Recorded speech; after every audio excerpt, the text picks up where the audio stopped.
Good morning विद्यार्थी मित्रांनो. आपला हा बायोलॉजीचा पिरियड मागच्या लेक्चर मध्ये आपण तिसरा चॅप्टर सुरू केलेला आहे, जो की इनहेरिटन्स अँड व्हेरिएशन. त्या चॅप्टर मध्ये काही कॉन्सेप्ट बघितलेले आहेत आपण. त्यामध्ये इनहेरिटन्स, व्हेरिएशन, जेनेटिक्स, कारण की हा जो चॅप्टर आहे जेनेटिक्स ह्या युनिट मधला आहे.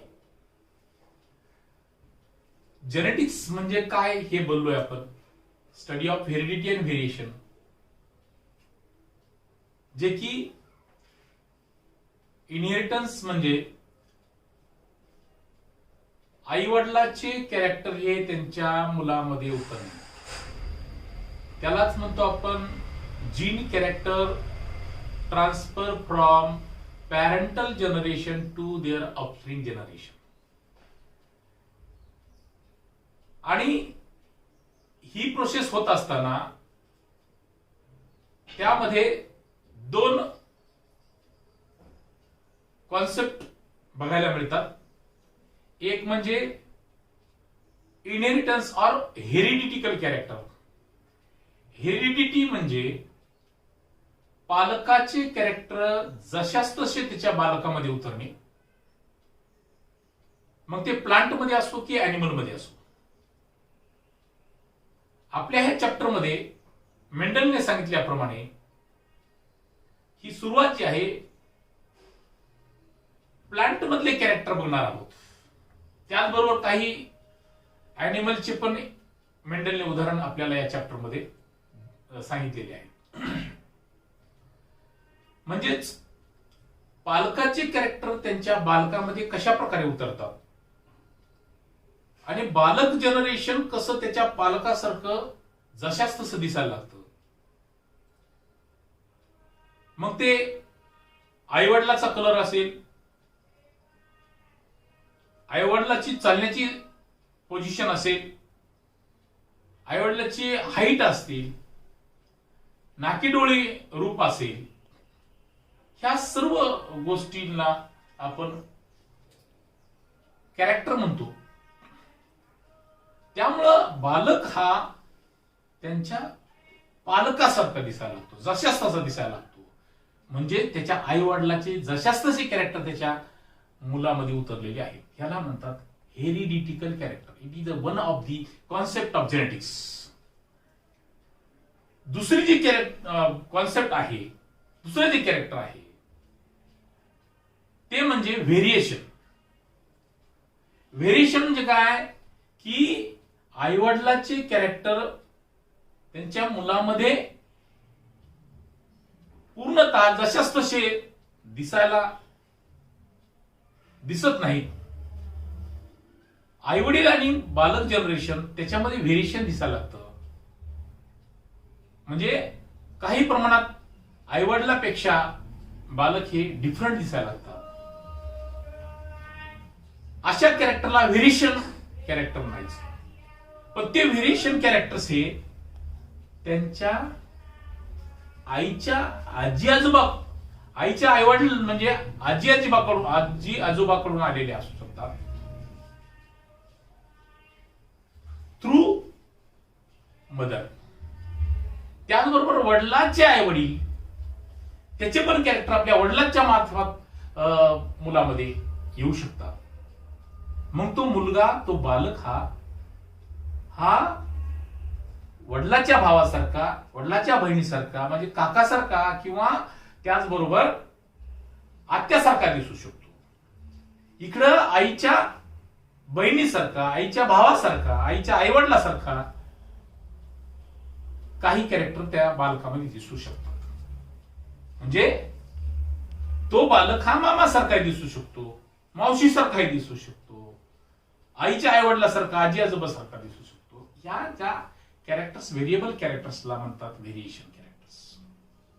आणि मेंडलने सांगितल्याप्रमाणे बायोलॉजिकल डिस्कव्हरीचा अभ्यास केला, त्यावरून असं दिसायला लागतं की व्हेरिएशन कॅरेक्टर मुळच हे पूर्ण उत्क्रांती म्हणजे इव्हॉल्युशन निर्माण झालं.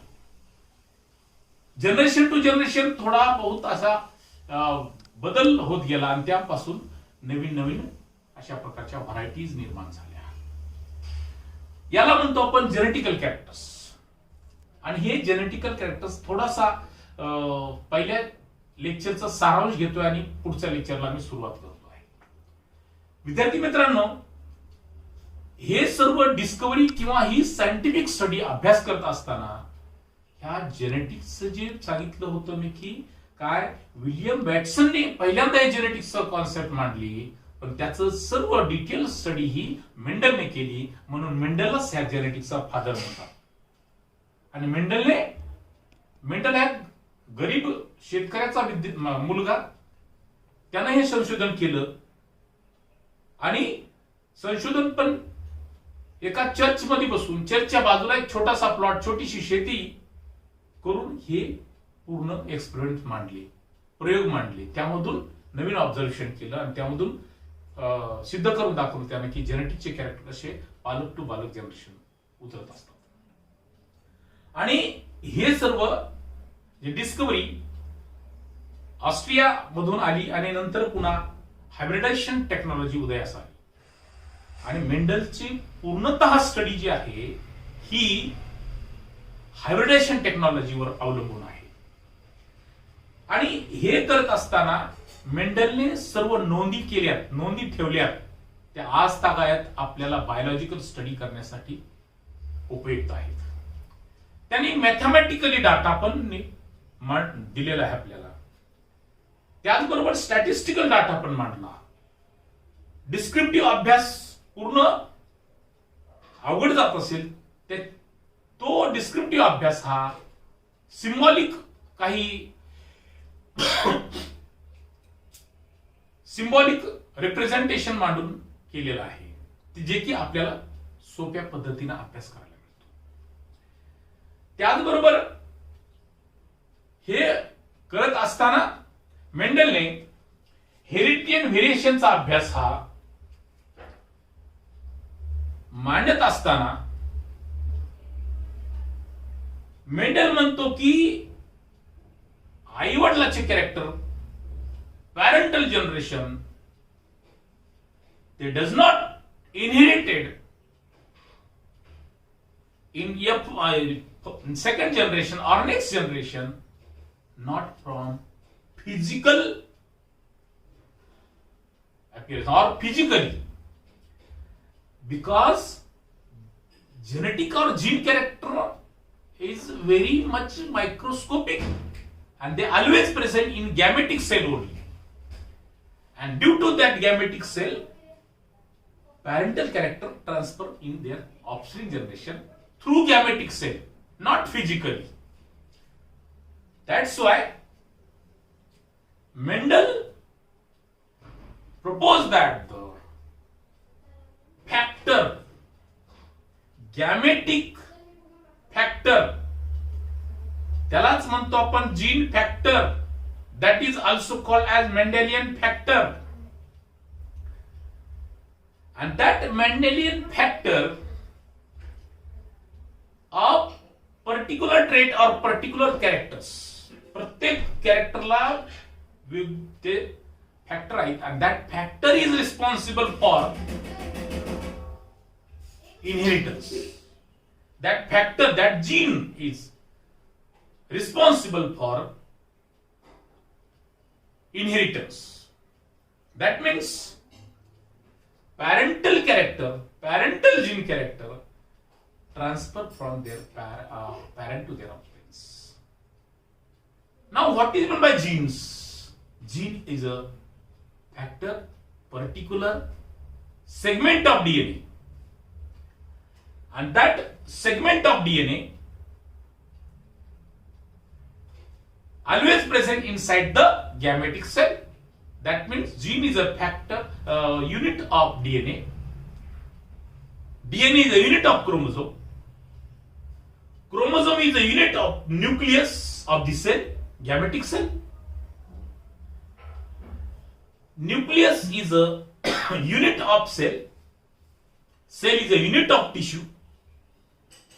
Tissue is a unit of organ, tissue system, and tissue system or organ form organism. अशा प्रकारची चेन आहे. शरीरातल्या गॅमेटिक सेल मध्ये जीन आहे. जीन अगदी मायक्रोस्कोपिक, तो डीएनएचा युनिट आहे. पुन्हा डीएनए क्रोमोझोमल युनिट आहे ना, न्यूक्लियस मध्ये आहे, सेल मध्ये आहे, टिश्यू मध्ये आहे, आणि नंतर ही पूर्ण आपलं ऑर्गॅनिझम बॉडी मध्ये, प्लांटची असो की ॲनिमलची असो. हे सर्व आपण अभ्यास करत असताना त्याला मेंडलनी पूर्ण डिस्कवरी मांडल्यामुळे याला मेंडेलियन फॅक्टर म्हणतात. आणि मेंडेलियन फॅक्टर म्हणजे gene factor. Gene always present in pair. Gene हा पेअर मध्ये असतो. And that gene present in pair and their formation always during gamete formation without mixing. मेंडलने ह्या सर्व डिस्कवरीला बेस घेतलेला आहे तो म्हणजे पी प्लांट. मेंडलने ऑब्झर्व केलं, सर्व प्रकारचे झाडं ऑब्झर्व केली, and on the basis of their observation he selected pea plant for his experiment.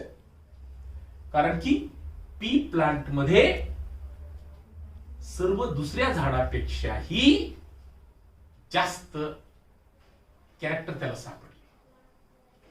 कसे कॅरेक्टर सापडले त्याला की 7 प्रकारचे वेगळे व्हेरिएबल, 2 वेगळ्या प्रकारचे कॅरेक्टर त्याला त्यामध्ये सापडले. म्हणून त्यानं गार्डन पी, त्याला म्हणतात पायसम सटायरो, हे पी प्लांट सिलेक्ट केलं त्याच्या हायब्रिडायझेशन एक्सपेरिमेंटसाठी. आणि त्यामधले पहिल्यांदा पी प्लांट मधले त्याने पहिल्यांदा 7 पेअर्स ऑफ कॉन्ट्रास्टिंग कॅरेक्टर्स मांडले. आणि त्या 7 पेअर्स ऑफ कॉन्ट्रास्टिंग कॅरेक्टर्स हे प्युअर लाईन सोयी न करता, लागवड न करता त्याला क्रॉसिंग ओव्हर दिलं. मग त्यामध्ये पी प्लांटच्या मध्ये त्याला 2 प्रकारच्या हाईटचे प्लांट भेटले, तो एक कॅरेक्टर झालं. काही झाडं हे उंच दिसले, त्याला टॉल पी प्लांट म्हटलं त्यांनी. काही झाडं हे छोट्या हाईटचे त्याला दिसले, त्याला डॉर्फ प्लांट म्हटलं. कारण की ह्या दोन्ही हाईट कशामुळे निर्माण झाल्या, ह्याच्यामधले जीन कसे, त्याच्यामधले जीन कसे, हे ऑब्झर्व केलं त्यानं. आणि त्यानंतर फुलाचा कलर, फुलाचे पोझिशन, फुलं हे टोकावरती आहे झाडाच्या का फुलं हे ऍक्साइल रिजनवरती आहेत, ब्रँचवर आहेत, बाजून आहे, हे असेल. सीड आहे, सीडचा शेप सुद्धा त्यानं ऑब्झर्व केला, ते पण जीनच्या मुळे वेगवेगळ्या प्रकारचे शेप निर्माण होतात. 2 प्रकारचे शेप निर्माण होतात, एकी राऊंडेड असेल किंवा फ्रिंकल्ड असेल. पॉड, शेंगा, त्या वटाण्याच्या झाडाचे शेंग आहे, त्यामध्ये पण व्हेरिएशन त्याला मिळालं. 2 प्रकारच्या शेंगा मिळाल्या, एक फ्लॅट आणि एक कन्स्ट्रक्टेड, अशा प्रकारच्या शेंगा मिळाल्या. तो पण कॅरेक्टर त्यानं कन्सिडर केलं. हे जीन फॅक्टरची किमया आहे. आणि हे ऑब्झर्व करत असताना त्याने सक्सेस करून दाखवलं. पण त्याच्या सक्सेस मध्ये महत्वाचे रिझन्स आहेत. ते महत्वाचे रिझन्स मध्ये त्यानं अगदी काटेकोरपणे सर्व काही प्लॅनिंग करून त्यानं आपला रिसर्च मांडला, म्हणून तो सक्सेस झाला. म्हणून विद्यार्थी मित्रांनो, मेंडल जसा म्हणतो की प्रत्येक वर्क मध्ये, प्रत्येक कार्यामध्ये, प्रत्येक कामामध्ये प्लॅनिंगची गरज असते आणि केअरफुली त्यानं प्लॅनिंग केली आणि तो सक्सेस झाला. त्याचबरोबर त्यानं प्रत्येक गोष्टीचं रेकॉर्ड ठेवलं, प्रत्येक गोष्टीचं रेकॉर्ड ठेवलं. किती प्रकारचे प्लांट होते, मेल प्लांट कोणतं घेतलं, फिमेल प्लांट कोणतं घेतलं, ते पॉलिनेट कसं केलं, कधी केलं, त्याचं डेट, लागवडीपासून त्याची वाढण्याची किंवा त्याची पूर्ण प्रोडक्शन पूर्ण करण्याची त्याची लाईफ स्पॅन किती आहे. दुसऱ्या झाडाला जास्त कालावधी लागतो प्रोडक्शन पर्यंत वाढण्यासाठी.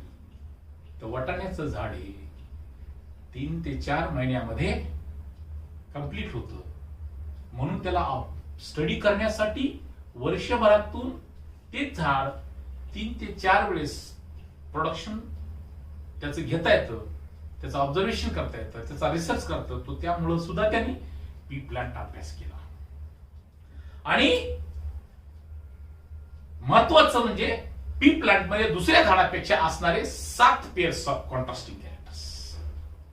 म्हणून पी प्लांट मुळे तो सक्सेस झाला. आणि हे सक्सेस झाल्याच्या नंतर विद्यार्थी मित्रांनो, त्यांना आपल्याला अभ्यास सिस्टमॅटिक किंवा पद्धतशीरपणे सोप्या भाषेत,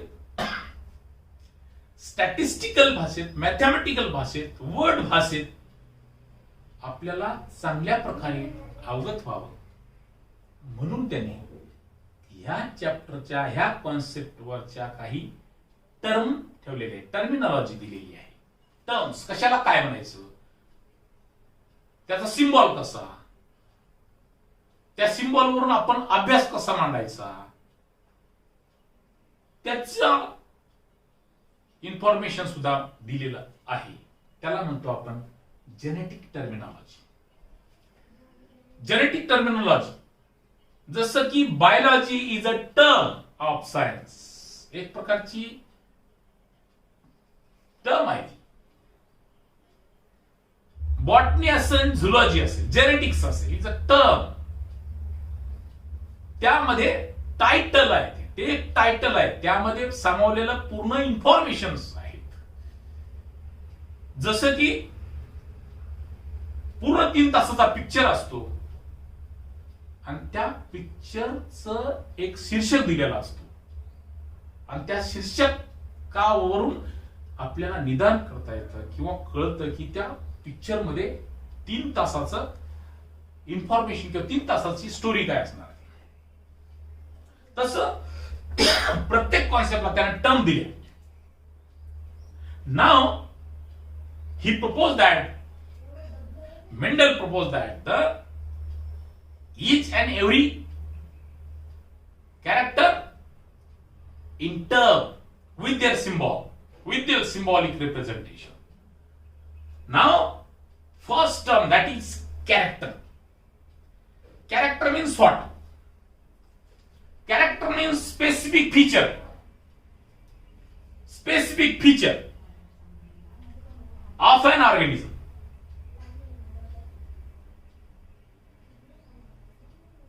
For example, this hand on another hand in 2 positions. One is upper position, another one downward position. अशा प्रकारचं जे आहे, ह्या पी प्लांटचा अभ्यास करत असताना त्यानं स्पेसिफिक कॅरेक्टर मांडलं. Character is it is an specific feature of an organism that is called character. For example, height of the stem. त्या पी प्लांटच्या स्टेमची हाईट, मग त्यामध्ये 2 कॅरेक्टर आले स्टेमच्या हाईट मध्ये. कोणतं की tall pea plant and dwarf pea plant is one of the character. Another one is position of flower. वरती आहे ते फ्लावर का एक्साइल रिजन वरती आहे. It is one of the another character. Shape of seed, shape of pod, flatted आहे, constructed आहे, हे सर्व त्याने कॅरेक्टर मानले. प्रत्येक कॅरेक्टर 7 पेअर्स भेटले त्याला कॉन्ट्रास्टिंग कॅरेक्टर्स. वेगळे, कॉन्ट्रास्टिंग मीन्स वेगळे. एकाच झाडामध्ये, एकाच पी प्लांट मध्ये, त्या व्हरायटीमध्ये त्याला 7 वेगवेगळे कॅरेक्टर्स मिळले. त्याला कॅरेक्टर म्हणायचं. Now next one is trait. Trait, inherited character. Inherited character म्हणजे inherited character that trait present in a pair. Pair आलेली पेअर. ट्रेट म्हणजे जोडी, पेअर. आणि त्या पेअर मध्येच parental character that expresses that inherited in their offspring generation. That is called as inherited character, called as trait. मग ते trait कोणते? जोड्या, 2-2 जोड्या. टॉल डॉग ही एक झाली जोडी. Tall dog. टॉल कशाला म्हटलं की हायटेड प्लांटला टॉल, तर शॉर्ट स्मॉल प्लांट आहे त्याला डॉर्क म्हटलं. ही काय कॅरेक्टर कोणतं याचं की हायटेड, हाईट ऑफ दी स्टेट. आणि त्या ट्रेट कशाला म्हटलं? त्या हाईट कशा प्रकारची आहे? उंच आहे का छोटी आहे? याला म्हणतो आपण टॉल ऑर डॉग, उंच आणि छोट्या. Now that is responsible for inheritance character. This is important thing. Trait.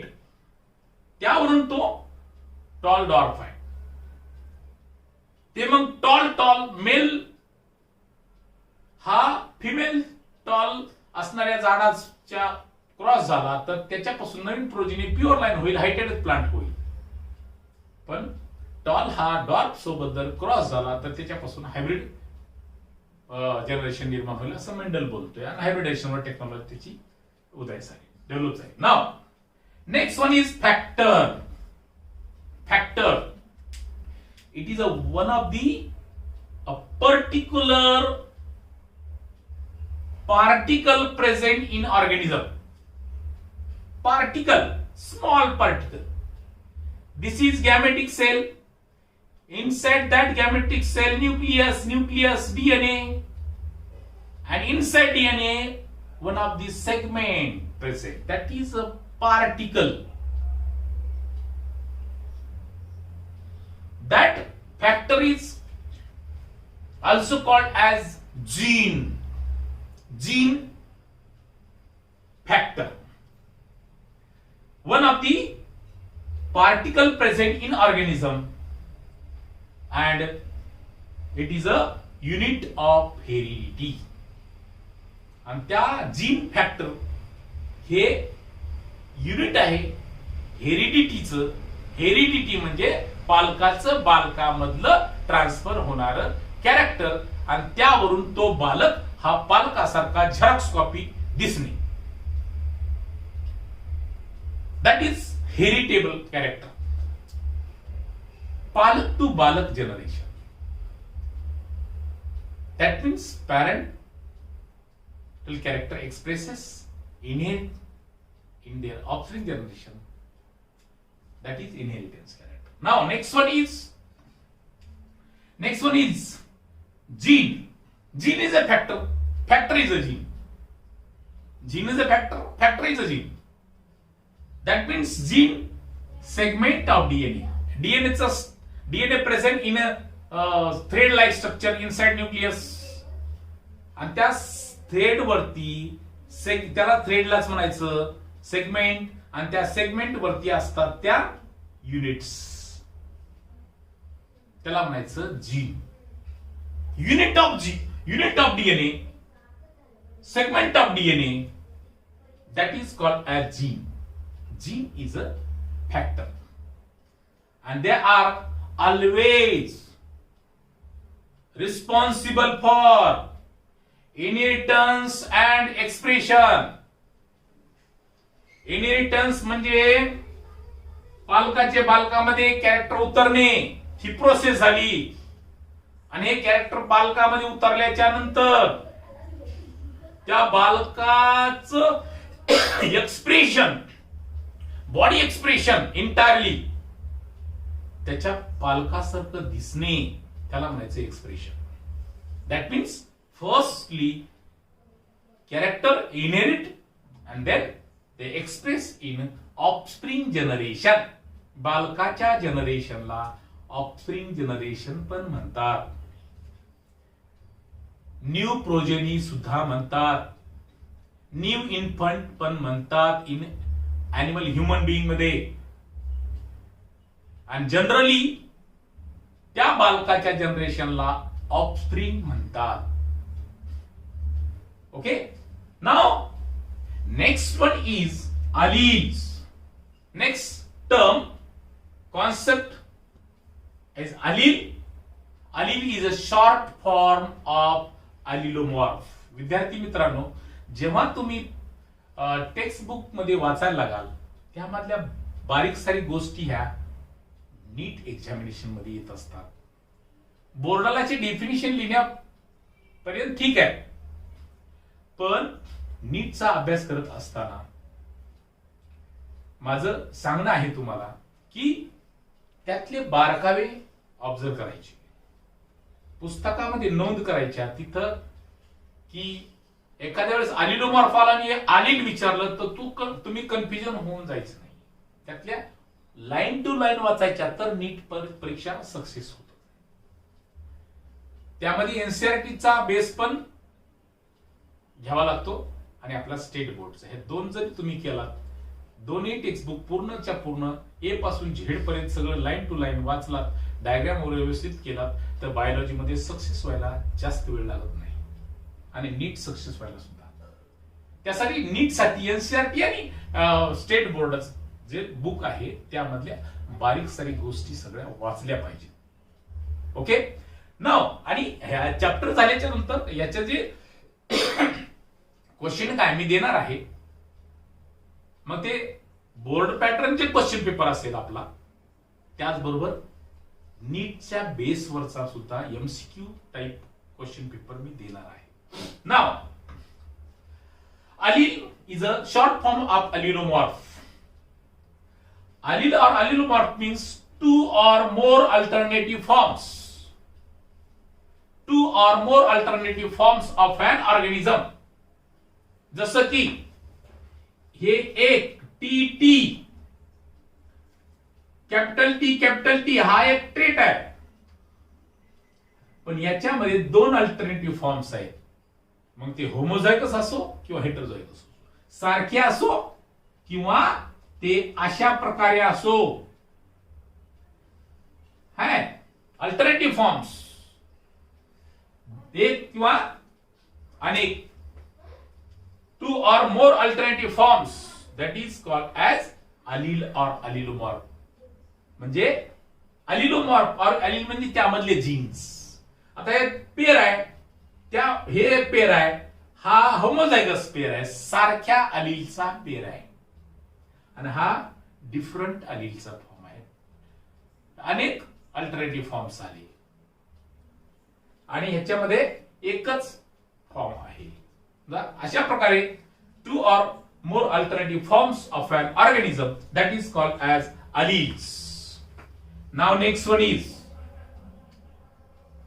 we have to observe in last lecture in a chart, that is dominant character and a recessive character. Dominant pure character, recessive character. Dominant character means dominate over the recessive character, सशक्त character त्याला म्हणतो. आणि या dominant character जे आहेत हे मेंडलने symbolic representation मध्ये capital letter मध्ये दाखवलं, त्याला डॉमिनंट म्हणायचं.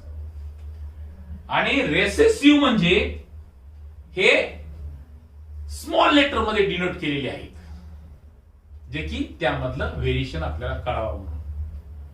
आणि डॉमिनंट कॅरेक्टर म्हणजे समजा हा पॅरेंट आहे, हा पॅरेंट ह्यांचा क्रॉस लागला, क्रॉस इन द सेन्स दोघांचं फर्टिलायझेशन झालं.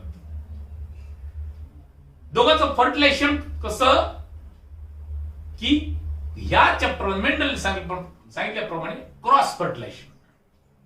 समजा हायटेड ही व्हरायटी आहे, स्मॉल प्लांट आहे, हायटेड प्लांट आहे.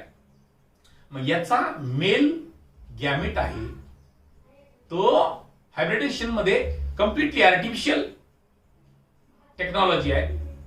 या हायटेड प्लांटचा मेल सेक्स ऑर्गन आहे ज्याला की पोलन ग्रेन म्हणतात. तो घ्यायचा आणि ह्या स्मॉल प्लांट डॉर प्लांटच्या फिमेल स्टिग्मावरती पॉलिनेट करायचं. That means cross fertilisation.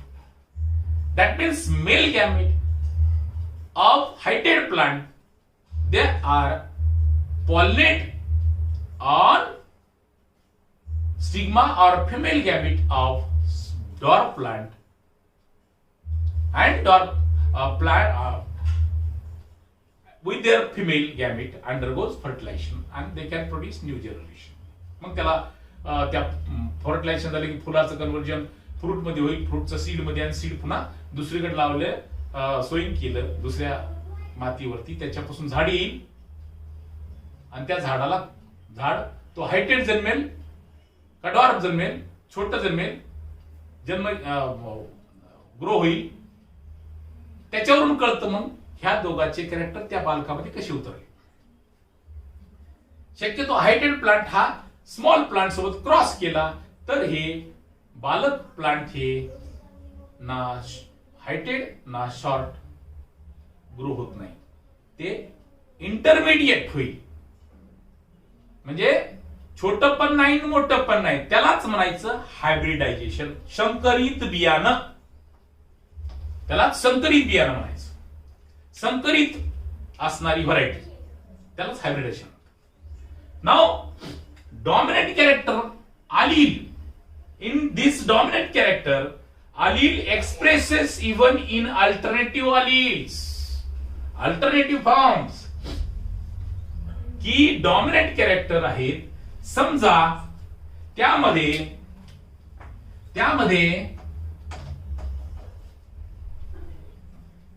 दोन पॅरेंट्स आहेत. एक टॉल प्लांट आहे cross with dwarf plant. Tall plant सोबत डॉर्फ प्लांटचा क्रॉस झाला. टॉल म्हणजे उंच झाड, उंच हाईटचं प्लांट, आणि डॉर्फ म्हणजे छोट्या हाईटचं प्लांट. ह्या दोघांचं मी आता सांगितल्याप्रमाणे याचा मेल याच्यावरती फिमेलच्या गॅमेटवरती पॉलिनेट केला, ट्रान्सफर केला, तर याच्यापासून जी फर्स्ट पिढीत निर्माण होईल, फर्स्ट प्रोजेनी होईल, फर्स्ट जनरेशन निर्माण होईल, तर मग हे हायटेड प्लांट चे कॅरेक्टर जास्त त्यामध्ये उतरतील. हायटेड प्लांट मध्ये सशक्त उंच वाढण्याचे जीन आहेत, म्हणून त्याच्यामध्ये F1 generation is related to heighted or tall parent. मग त्याच्यामध्ये मग याचे सिम्बॉल F1 जनरेशन पहिल्या पिढीमध्ये हा जरी हायब्रिड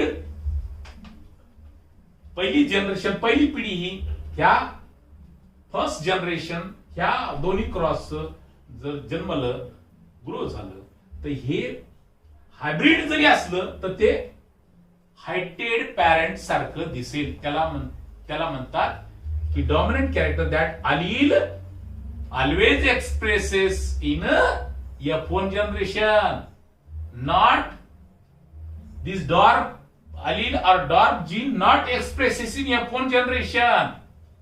म्हणजे छोट्या मासुळ्यांना मोठ्या मासुळ्या खातात किंवा त्याच्यावरती डॉमिनेट होतात. म्हणजेच हे सशक्त असणारे हायटेड किंवा टॉल असणारे कॅरेक्टर हे डॉर्फ प्लांट वरती ओव्हरलॅप होतात आणि डॉर्फ प्लांट चे कॅरेक्टर दबतात त्यामध्ये आणि त्याच्यावरती दिसणारे कॅरेक्टर हे डॉमिनंट असणार. डॉमिनंट त्याला म्हणतो आपण डॉमिनंट. आणि dominant character denoted by capital letter and recessive character always denoted by small letter. And this terminology with example, with statistical data, you have to learn in a next point. Now next one is phenotype and genotype. Phenotype and genotype परीक्षेमध्ये define the terms मधून हे येत असतात. एक एक मार्काला काय येतात? Define the term dominant and recessive जोड्या येतात. जोड्या. Define the term phenotype and genotype. And also this concept in NEET examination. Now phenotype means external appearance of an organism, individuals. External appearance जे की आपल्याला उघड्या डोळ्याने समोर दिसतं, एक्सटर्नली ऑब्झर्व करता येतं, त्या कॅरेक्टरला म्हणतो आपण external appearance of an organism or of an individual, that is called a phenotype. आणि genotype means genetic constitution. For example,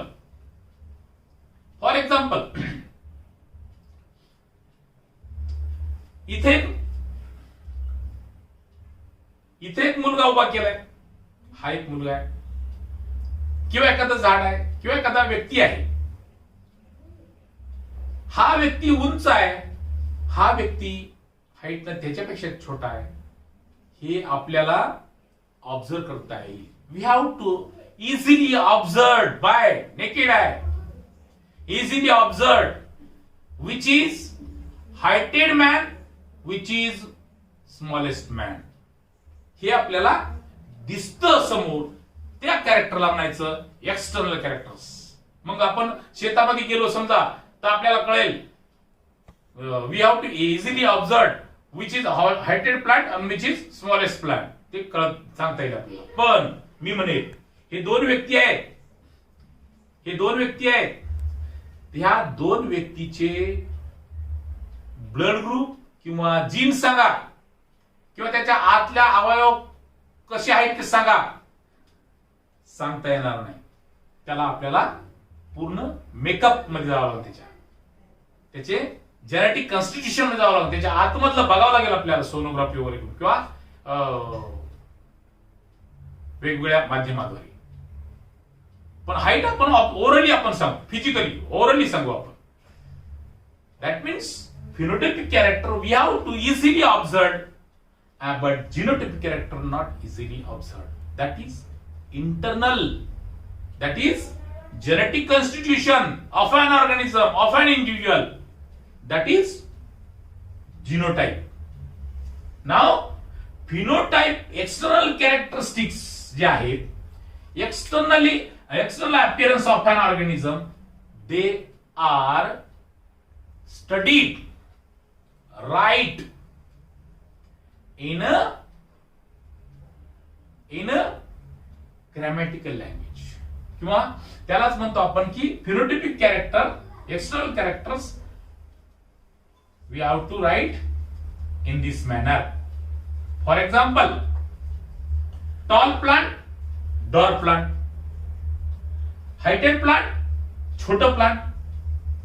हे जर याचे फिनोटाइप म्हणलं तर हे टॉल आणि डॉर असं लिहिणं म्हणजे त्याला म्हणायचं त्या झाडाचे त्या पर्टिक्युलर कॅरेक्टरचे फिनोटाइप आहेत.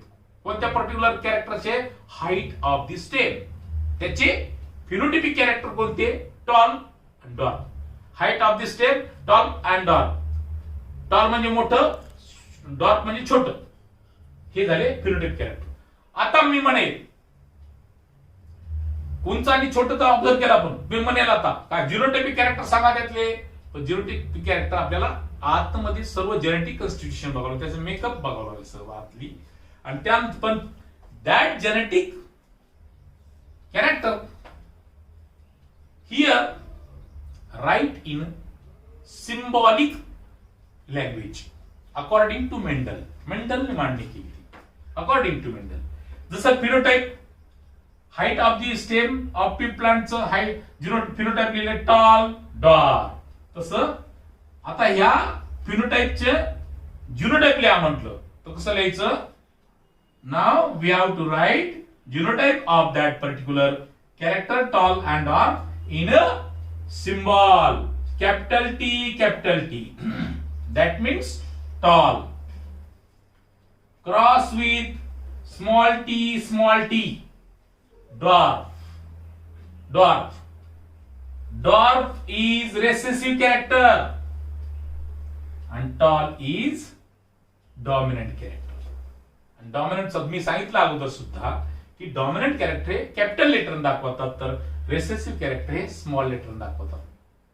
अशा प्रकारचे जे आहेत. आणि पी प्लांट मध्ये प्रत्येक 7 कॅरेक्टर मध्ये डॉमिनंट पण आहे आणि त्याच्या सोबत पेअर त्याचा